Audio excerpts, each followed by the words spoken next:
தினமும் காலையில சன் டிவியை திறந்தா இவர் தான் சிரிக்கிறார், கதையோட சிரிக்கிறார். 3 பேரு சென்னை வாசிகள். அவரும் சொல்றாரு, பெண்கள் வேலைக்கு போனதுனால பிரச்சனை தாங்க, எதுக்குங்க அதெல்லாம், பேசாம இருக்கிறத வச்சு அனுசரிச்சுட்டு போவாங்க.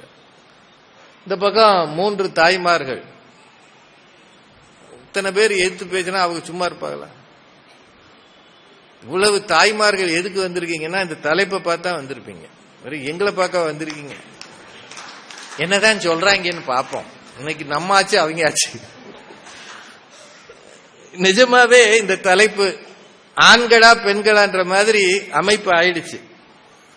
நாங்க போகாம என்னையா வீட்டுல மகிழ்ச்சி, நாங்க போயிட்டு சம்பாதிக்கிறதுனால தானே வீட்டுல இத்தனை வசதிகள் வந்திருக்கு அப்படின்னு சொல்றதுக்கு திருமதி முனைவர் குரு ஞானாம்பிகா அவர்கள்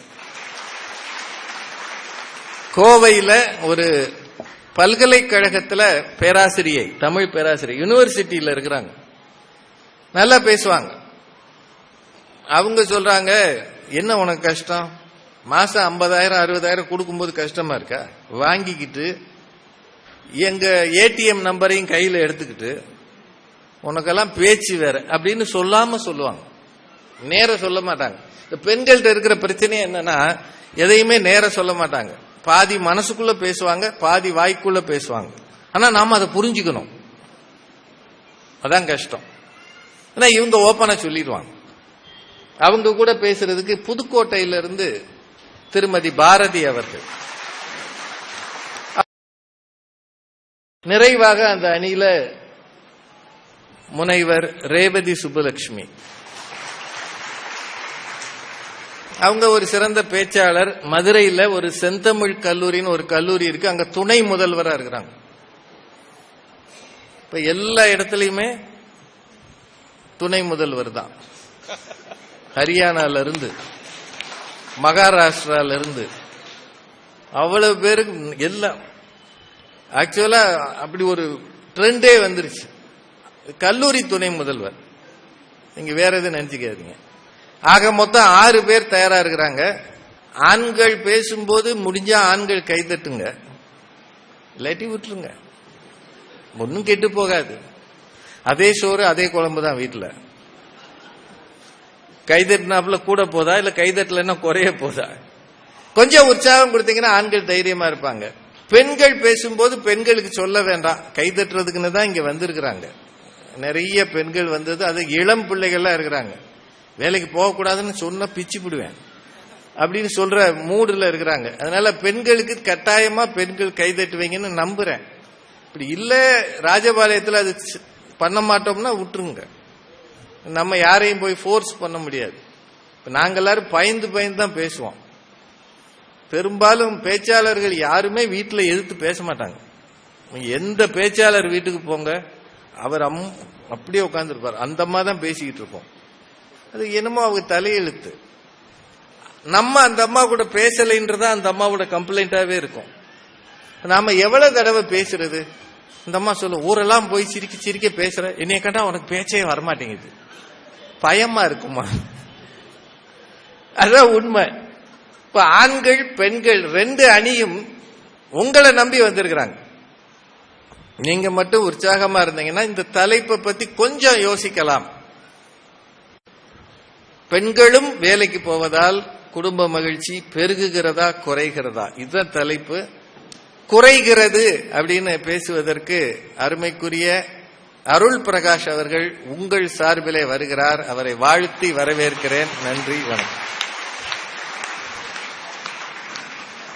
அனைவருக்கும் அன்பான மாலை வணக்கம். இப்போ இங்க நிறைய பெண்கள் இருக்கிறாங்க. சும்மா ஒரு பேச்சுக்கு கேக்குறேன். 2 பெண்களை முன்னால கூப்பிட்டு 1/2 கிலோ பருப்பு உப்பு புளி மிளகா கொடுத்து சாம்பார் வைங்கன்னா 2 சாம்பாரும் ஒன்னா இருக்குமா வேற வேறமா இருக்குமா?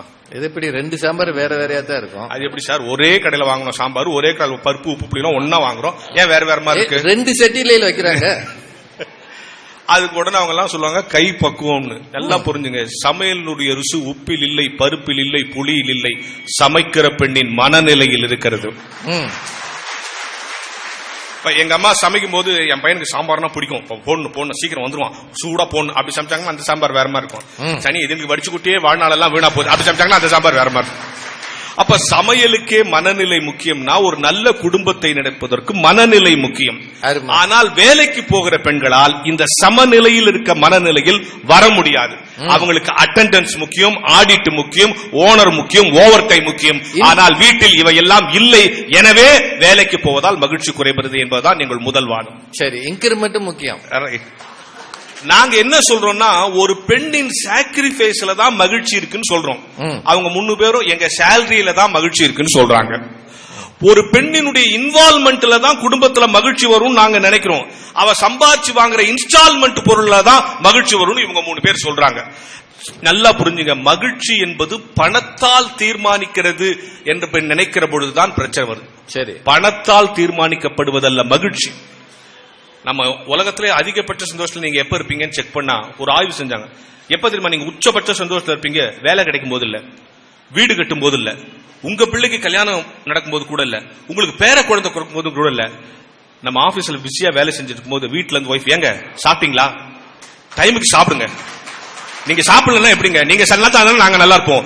தன் மீது அக்கறைப்பட இன்னொரு ஜீவன் இருக்கிறது என்று நினைக்கிற பொழுதெல்லாம் நாம் உச்சபட்ச மகிழ்ச்சி அடைவோம். டெய்லி கூப்பிட்டாலும் போர் அடிக்குது. ஆனால் பணம் மகிழ்ச்சியை தருவது. இன்னொன்னு, நாங்களும் அவங்களை வேலைக்கு போக கூடாதுன்னு சொல்வது பெண்ணடிமைத்தனம் அல்ல. நல்லா புரிஞ்சுங்க, பெண்ணடிமைத்தனம் அல்ல.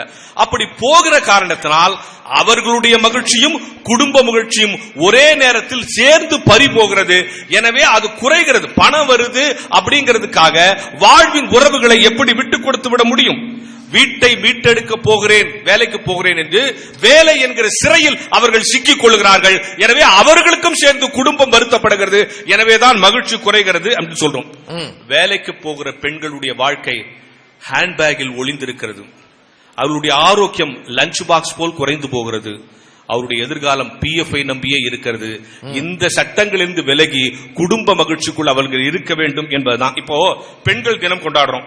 என்னைக்கு கொண்டாடுறோம்? மார்ச் 8. ஆண்கள் தினம் கொண்டாடுறோம் தெரியுமா? ஆண்கள் தினம் ஒன்று கொண்டாட ஆண்களுக்கே தெரியாது. நவம்பர் 19 ஆண்கள் தினம். ஐயோ, இந்த வருஷமாவது கொண்டாடிடுவோம். ஏன் ஆண்கள் தினம்? இப்ப பெண்கள் தினம் ஏன் கொண்டாடுறாங்க? ஒரு அவேர்னஸ் அவங்களுக்கு வரணும். நீங்க ஒளிஞ்சிருக்கும் எல்லாம் முன்னால வரணும். ஆண்கள் தினம் ஏன் கொண்டாடணும்ன்றதுக்காக ஒரு நோட்ஸ் கொடுத்திருக்கான். என்னன்னா, இப்ப 40 வயதுக்கு மேல இருக்கிற ஆண்களுக்கு எல்லாம் ஒரு மென்டல் சிக்னஸ் வருது. அந்த மென்டல் சிக்னஸ் ஏன் வருதுன்னா, பெண்கள் வீட்டை விட்டு வெளியே போகும்போது அவங்க பத்திரமா வீட்டுக்கு வரணுமே, அவங்க சம்பாதித்துக்கு ஏன்னா நாமும் சம்பாதிப்பேன் மென்டல் சிக்னஸ் வருது. இந்த அவேர்னஸை கொடுப்பதற்காக ஆண்கள் தினமும் கொண்டாட வேண்டும் என்கிற அவசியம் இருக்கிறது. நீங்க பாருங்க, பெண்கள் தினம் கொண்டாடுறாங்க. நிறைய பெண்கள் கூடி கூடி அவங்களே பெண்கள் தினம் கொண்டாடிக்கிறாங்க. டீச்சர்ஸ் டேவை யார் கொண்டாடணும்? ஸ்டூடெண்ட்ஸ் கொண்டாடணும். பேரண்ட்ஸ் டேவை யார் கொண்டாடணும்? பிள்ளைங்க கொண்டாடணும். அப்ப பெண்கள் தினத்தை யார் கொண்டாடணும்? ஆண்கள் தான் கொண்டாடணும். பெண்களை கூடி கும்மி வச்சு நீதான் பெண்கள் தினம் என்ன சார்? நீங்க தான் கொண்டாடவே இல்லை. இல்ல, நாங்கள் எல்லாம் எனக்கு வாய்த்திருக்கிற மனைவி, எனக்கு வாய்த்திருக்க அம்மா, எனக்கு வாய்த்திருக்கிற மகள் சிறந்தவளாக இருக்கிறாள் என்று என்றைக்கு சொல்லுகிறோமோ அன்றைக்கு நாங்கள் கூடி கொண்டாடுகிறது. அதான் உண்மையான பெண்கள் தினமாக இருக்கும். இப்ப என்ன இன்னொரு சிக்கல் என்னன்னு சொன்னா, ஒரு ஆய்வு செஞ்சிருக்காங்க. வீட்டை விட்டு வெளியே போகும்போது ஒரு குழந்தை வீட்டை விட்டு வெளியே போகும்போது தன்னை வழி அனுப்ப ஒரு தாய் இருக்கிறாள் என்ற நினைப்பும், திரும்பி வரும்போது அந்த தாய் வீட்டில் இருப்பாள் என்ற நினைப்போடு வருகிற குழந்தை எல்லாம் ஆரோக்கியமாகவும் புத்திசாலித்தனமாகவும் வளர்கிறது. ஆனா இன்னைக்கு என்ன ஆயிப்போச்சு? வேலைக்கு போறனால அப்பா ஒரு இடத்துல வேலைக்கு போறாங்க, அம்மா ஒரு இடத்துல வேலைக்கு போறாங்க, பிள்ளைங்க ஒரு இடத்துல ஸ்கூலுக்கு போகுது. முடிஞ்சு வந்தா குழந்தை போன் பண்ணும், அம்மா நான் வீட்டுக்கு வந்துட்டியா, கபோர்ட்ல இருந்து பிரெட் எடுத்துக்கோ, ஃப்ரிட்ஜ்ல இருந்து ஜாம் எடுத்துக்கோ, தடுவ தரலன்னா www.jamtadvi.com பார்த்து நீயே கத்துக்கோ. இப்படி வாழ்கிற வாழ்க்கை இருக்கு. அது என்ன ஜாம்? அது jamtadvi.com ஒன்னு இருக்கு. அதுல பார்த்தா ஜம் எப்படி jamtadvi.com.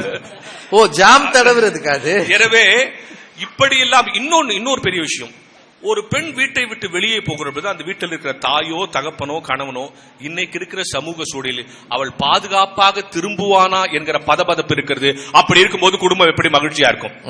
ஒரே ஒரு கதையை சொன்னால் உங்களுக்கு புரிந்துவிடும் என்பதால் அந்த கதையை சொல்லி நான் நிறைவு செய்கிறேன். ஒரு விஞ்ஞானி என்ன பண்ணானா, ஆய்வு செய்யலான்னு ஒரு எலியை வளர்த்துக்கிட்டு இருந்தானா.